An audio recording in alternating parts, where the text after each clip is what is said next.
Alam mo ba na sa halagang 70 pesos to 250 pesos ay makaka-food trip ka na ng mga nagsasarapang food sa authentic balbakwahan ni Mang Boy. Tulad na lang ng malinamnam na grilled tuna belly na bagong-bago sa kanilang menu. Sabayan mo pa ng kanilang chicken inasal na sobrang juicy at nanonood sa laman ng lasa. At hindi lang yan dahil hindi rin magpapauli ang pork humba na paborito ng mga taga Visayas at Mindanao. At syempre meron din silang dinakdakan na paborito naman ng mga taga Norte. At kung mahilig ka naman sa sabaw ay huwag kang mag-alala dahil unlisod sila dito. Located lang pala ang store ng authentic balbakwa ni Mang Boy sa may Doña Soledad, Better Living, Parañaque City. Sa may tapat lang ng store ng Shakey's. Yun nga guys, no, makalipas nga ng isang taon, napadayo ulit tayo dito sa may balbakwahan ni Mang Boy.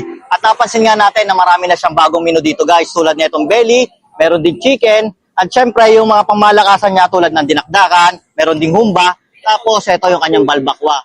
Ito guys, simulan na natin guys, no. Ito yung gusto kong tikman dito guys, kasi tingnan mo, parang dinosaur din sa laki. Yan no. Uy! Solid. Mga to.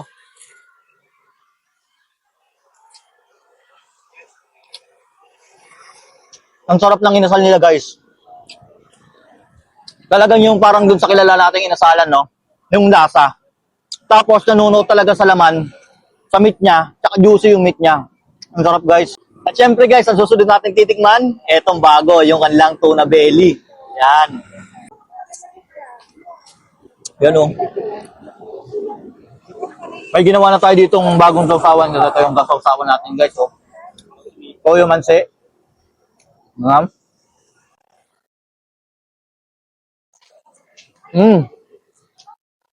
Isa guys. Panalo yung ano nila. Tuna nila. Bukod sa malaki na, malinam lang talaga. Yung lasa talaga, panalong-panalo.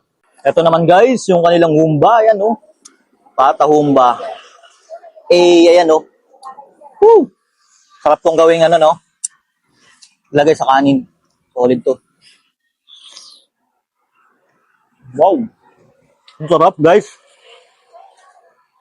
Lagyan natin sarsa. Manamis-namis. Talagang humbang-humba. Kaya pala dinadayo na dito si Mang Boy. Dahil talagang pangmalakasan na talaga yung mga foods niya. Hindi na lang yung balbakwa. Marami ng pagpipilian.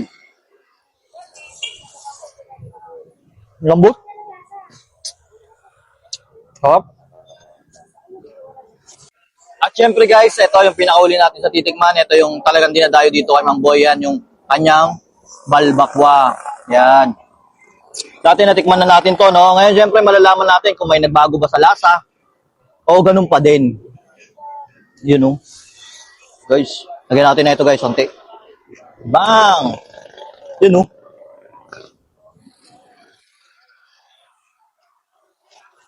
Ganun pa din kalambot guys. Ang lambot pa rin nung kanyang, yung ano no, yung balat. Musong-sok pa. Guys, walang pinagbago, mas sumarap pa. Tapos ito guys, oh. Kanila pambato dito, yung dinakdakan niya. Subukan natin. Ang maganda dito, talagang inihaw yung dinakdakan nila dito. Solid pa rin. Promise. Napapalayo at mapapabalik ka talaga dito. At kung ganito nga ang cravings nyo guys, no? Dito lang ulit yan sa may Doña Soledad. Sa harap lang sila mismo ng Shakey's Pizza Parlor. Yan guys. Tayuin nyo na to. Ito talaga yung sulit dito. Yung balbakwa ni Mang Boy. At yung mga bagong menu niya. So ano pang hinihintay nyo guys? Punta na.